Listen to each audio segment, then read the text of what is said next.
দেখো আজ তোমাদের সাবুদানার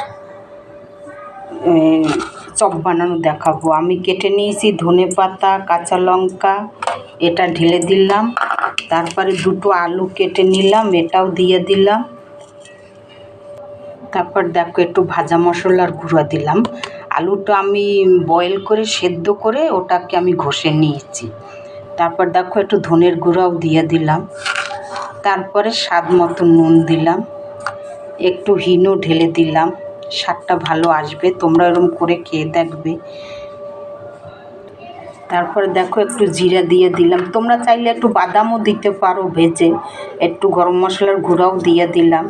বাদামটা দিলে ভালোই হয়, তোমরা সেটা দিতে পারো। আমি আজকের বাদাম ছাড়াই করতে আছি, দেখাচ্ছি তোমাদের।